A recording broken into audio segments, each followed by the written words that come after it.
Oi, Eliane, bom dia. Bom dia, Raíssa e Carolina, ouvintes. Oi, Eliane, bom dia, bem-vinda. Bom, a gente está acompanhando as transmissões aqui, por enquanto as pessoas se acomodando ali no salão principal, com o presidente, diretor da ONU, né, Antônio Guterres, cumprimentando algumas autoridades.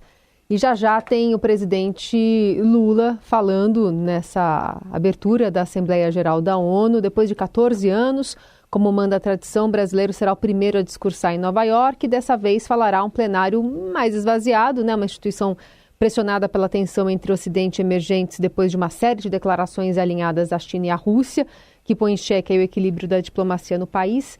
E você fala um pouco hoje na sua coluna sobre os jogos de cena que estarão ali também sendo jogados. Fala um pouquinho para a gente sobre os personagens. Pois é, essa ida do Lula à ONU para a abertura da Assembleia Geral desse ano é importante, né? Porque o lema internacional do Lula é "O Brasil voltou", né? Então Lula vai fazer um contraste com o ex-presidente Jair Bolsonaro. A gente lembra que toda vez que o Bolsonaro ia à ONU, era assim meio constrangedor, porque ele mentia sobre os números, ele falava umas coisas sem sentido, enfim, e o Lula agora, ele retoma todas as pautas que caracterizam muito o Brasil. A primeira pauta, que é muito clara do Brasil e que é uma pauta muito clara das gestões do Lula, é combate à miséria, combate à fome, né? Ele vai cobrar muito dos ricos também a participação nesse processo de um mundo, de um planeta mais equilibrado entre países ricos e países pobres. Lula também vai falar da paz mundial, vai falar da democracia, né? Ele que foi aí alvo daquele 8 de janeiro tenebroso aqui no Brasil, com a invasão do Planalto, do Congresso, do Supremo Tribunal Federal. E, claro, Lula vai falar também sobre meio ambiente, que é uma pauta muito cara para ele, é uma pauta importantíssima para a posição do Brasil no mundo e é também uma pauta emergente no mundo inteiro, principalmente nos países desenvolvidos. Bem, depois de falar tudo isso, o Lula vai defender uma nova governança global. O que significa isso na prática? Lula vai insistir, né, na participação, na ampliação dos membros permanentes do Conselho de Segurança Nacional, né, da ONU. Esse Conselho de Segurança da ONU, ele tem 5 países, né, o Conselho Permanente de Segurança da ONU. Tem 5 membros. Aliás, dos 5, só estará presente um, que é o anfitrião do encontro, que é o Joe Biden. Os outros todos não irão, nem o Xi Jinping, nem o Putin, por exemplo. Esse encontro, portanto, da ONU é o encontro que é considerado esvaziado, porque, afinal das contas, as grandes potências estarão fora, né? 4 dos 5 membros permanentes também estarão fora, né? Então, é um encontro considerado esvaziado. Mas, de qualquer jeito, é sempre um holofote muito poderoso para o presidente brasileiro, que é o primeiro a falar, que vai estar acompanhado pela mídia no mundo inteiro, por todos os veículos brasileiros, e é importante os recados que o Lula vai dar. Além desse contraste com Jair Bolsonaro nas boas causas, né, o Lula também vai estar falando para o mundo, né? Para as grandes potências, para as potências médias, para os em desenvolvimento e para os países pobres. Ele é um momento importante para ele, até porque amanhã ele vai falar com os presidentes dos Estados Unidos, Joe Biden, e depois o presidente da Ucrânia, o Volodymyr Zelensky, né? A primeira vez que os dois, Lula e Zelensky, vão se encontrar tete a tete, cara a cara, olho no olho. E a relação entre eles, vamos combinar, não é das melhores possíveis. Muito bem, então vamos entrar um pouco mais nesses dois encontros de amanhã, Eliane. O que se comenta, o que dá para esperar do encontro com o Joe Biden e mais ainda também desse com o Volodymyr Zelensky, que já está sendo tentado há algum tempo. Pois é, Carolina fez a gentileza de citar a minha coluna no Estadão de hoje, que é exatamente sobre esses dois encontros, e o título é Política Externa e Jogo de Cena. Porque é um jogo de cena, né? O jogo de cena faz parte da nossa rotina, né? Na vida particular, faz parte da diplomacia, faz parte da política. E vai estar muito forte amanhã em Nova York. O Lula tem dado todos os sinais pró-Rússia, pró-China, né? E de vez em quando cutuca os Estados Unidos e cutuca a Europa, que são as duas grandes democracias ocidentais. Queiram ou não, o Lula e o PT, o Brasil é um país ocidental que divide com os Estados Unidos, com os outros líderes ocidentais, princípios muito fortes como democracia, né? Democracia, direitos humanos, que não é exatamente o caso de China e Rússia. É claro que o Joe Biden vai fingir que não sabe, que não ouviu, que o Lula faz esse tipo de movimento pró-China e Rússia contra Estados Unidos e Europa. E tanto é assim que o Biden vai fazer o jogo de cena de que está tudo maravilhoso nas relações dos dois países e dos dois presidentes, que o Lula e o Biden vão lançar, né, a iniciativa global de estímulo aos direitos trabalhistas, né, a ajustar os direitos trabalhistas ao século XXI. Eles vão lançar juntos, né, o que é uma boa iniciativa, e além disso eles têm uma pauta muito comum na área de meio ambiente, tanto que Brasil, Estados Unidos e Índia lançaram lá no encontro de Nova Delhi, no encontro do G20, uma aliança pela energia sustentável, pela energia nova, energia limpa. Então, apesar dos desencontros, apesar das divergências, o Biden vai relevar as bobagens que o Lula fala e o encontro deve ser importante.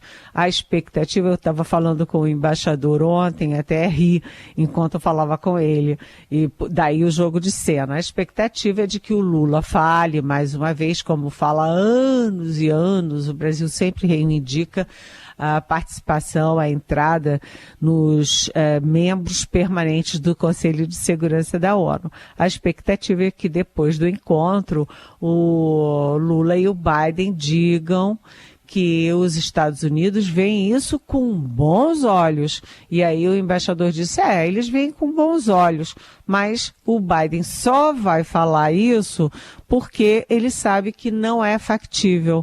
Por quê?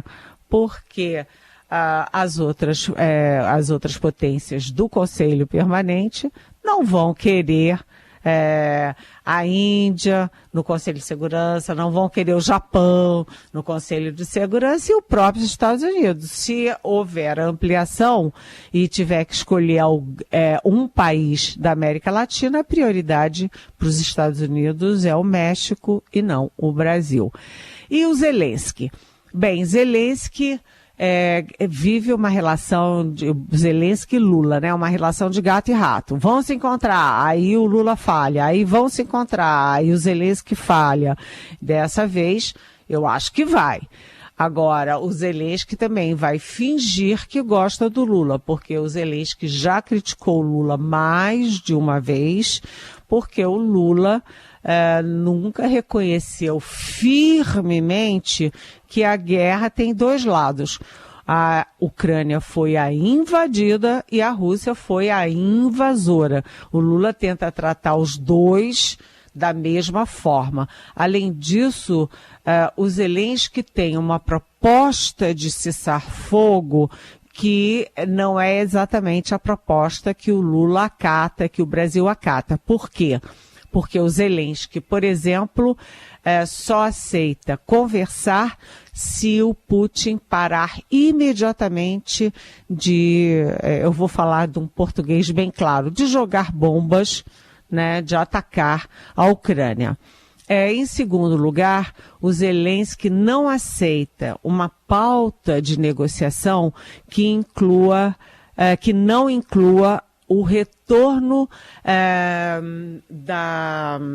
de uma parte do país que já foi tirada pela Rússia, já foi abocanhada pela Rússia, de volta para a Ucrânia. E a Rússia jamais vai aceitar devolver essa parte abocanhada para a Ucrânia. Então, vamos ver, né? O Lula se esforça para a criação de um bloco, de um grupo de países neutros, para tentar o cessar-fogo, para tentar uma negociação. Se ele conseguir isso, é um golaço histórico. Mas não sei se o Zelensky e a Ucrânia estão preparados para esse tipo de negociação com Lula. Seguimos por aqui, Eliane Cantanhede conosco no Jornal Eldorado. Lembrando que você faz perguntas para ela com a hashtag Pergunte para Eliane nas redes sociais. Eliane, presidente está lá viajando. Quando voltar, precisa, de fato, tem pouco tempo aí, pelo menos para a questão do novo ministro do Supremo Tribunal Federal. É um tempo que está passando, mas também para o nome para a PGR. Enfim, tem bastante bastidor em Brasília sobre grupos que estão querendo tá para o presidente escolher esse ou aquele candidato. Como é que está a Bolsa de Apostas? Bem, tá uma guerra, sabe? Carolina, é sempre assim, uma guerra, e dessa vez você tem uma guerra polarizada entre dois grupos. Um grupo é dos ministros do Supremo, Gilmar Mendes e Alexandre de Moraes, né, que tem candidatos tanto para a PGR quanto para o Supremo Tribunal Federal. E de outro lado, contra Gilmar e Alexandre de Moraes, a gente tem aí o PT. O PT que quer botar a mão nas duas vagas, né, e que está brigando, refletindo uma posição da sociedade brasileira a favor de uma mulher, uma ministra negra no Supremo Tribunal Federal. Até porque são 11 ministros e hoje tem 2 mulheres, a Rosa Weber e a Carmen Lúcia. E a Rosa Weber é que está de saída, a atual presidente está de saída. Se não for uma outra mulher, vai ficar 10-1 no Supremo, né? Então, o Lula, que já demitiu 2 ministras do Executivo, né? Demitiu a ministra do Turismo e a ministra dos Esportes, a Ana Moser, está muito pressionado para indicar uma mulher para o Supremo. Mas, até agora, não tem nenhum nome de mulher. A Bolsa de Apostas tem um monte de nome, Carolina, Heissen e ouvintes, mas não tem nenhuma mulher. No caso da Procuradoria-Geral da República, é super importante, primeiro, porque o atual procurador-geral, que é o Augusto Aras, foi um negacionista, né? Porque ele negou todos os erros do Jair Bolsonaro na pandemia, exatamente todos. Da máscara, das vacinas, de Manaus, tudo, negou tudo. E o novo PGR é que vai assumir todos os novos casos de Jair Bolsonaro, né? Joias, golpe, etc. Então é um cargo super nevrálgico e o PT defende o Antônio Carlos Bigonha. A nossa Vera Rosa hoje fez um perfil do Bigonha no Estadão, que é muito interessante. O Bigonha que é pianista, que é amigo do José Genuíno, amigo do José Dirceu. Esse é o candidato do PT. E o candidato do Gilmar e do Alexandre de Moraes é o Paulo Gonet Branco, que é um procurador que atua na área eleitoral. Já no STF, o PT prefere o Jorge Messias. E muita gente no meio jurídico, no meio político e aqui em Brasília particularmente, compara o Jorge Messias à indicação que o Lula fez do Dias Toffoli. Será que, por ser meramente advogado, o Jorge Messias está preparado para ser ministro do Supremo Tribunal Federal por anos, décadas, né? Mas é a aposta do PT. De outro lado, o Gilmar Mendes e o Alexandre de Moraes estavam muito dispostos a apadrinhar a candidatura do ministro Bruno Dantas, que é presidente do Tribunal de Contas da União, o TCU, e que, aliás, faz parte agora da comitiva do presidente Lula aos Estados Unidos. Está lá com o Lula, o Bruno Dantas. Mas como ficou essa polarização entre o Messias e o Dantas, entrou um terceiro nome na história, que é o do ministro da Justiça, Flávio Dino. O Flávio Dino não estava muito afim de trocar o Ministério da Justiça pelo Supremo Tribunal Federal, mas essa forma de levar o Flávio Dino para o Supremo pode agradar o Gilmar Mendes e o Alexandre de Moraes, que são amigos dele, enfim, o Gilmar já me disse uma vez que o melhor ministro do governo Lula é o Flávio Dino. E, ao mesmo tempo, pode ser conveniente para o PT. O Flávio Dino, apesar de esquerda, nunca foi do PT. Ao contrário, ele fez a carreira política no PCdoB, agora está no PSB. E o Flávio Dino, indo do Executivo para o Supremo Tribunal Federal, ele sai automaticamente da lista de candidatos à presidência da República, ou seja, deixa de ser um adversário potencial para o PT nas próximas eleições. Eu não me lembro de nenhum ministro do Supremo que tenha se candidatado à presidência da República. Um dos ministros do Supremo até me lembrou. O último ministro do Supremo que virou presidente da República foi o Epitácio Pessoa. Sabe-se lá, né? Tem que estudar um pouquinho para ver que ano foi o Epitácio Pessoa, que eu não tenho de cabeça. Então, seria uma forma conveniente o Flávio Dino, que agrada tanto ao Supremo quanto ao PT. Mas, para o próprio Flávio Dino, não acho bom. E tenho dúvidas se é bom para o próprio governo, porque o Flávio Dino é um ministro muito importante. Helena, a gente já está no finalzinho, mas você quer falar ainda de um ministério. Vem mais um novo ministério, é isso? Pois é, né? Os bolsonaristas adoram criticar o governo porque tem um monte de ministério. O Bolsonaro reduziu o ministério ao mínimo e o Lula voltou e botou um monte de ministério, aquela foto bonita da posse com mulheres coloridas, né?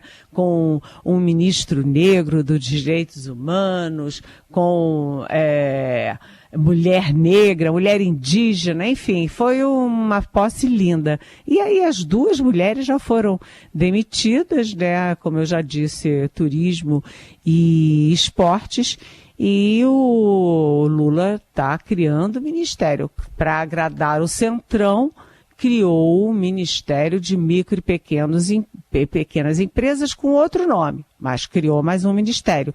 E agora o PT pressiona para...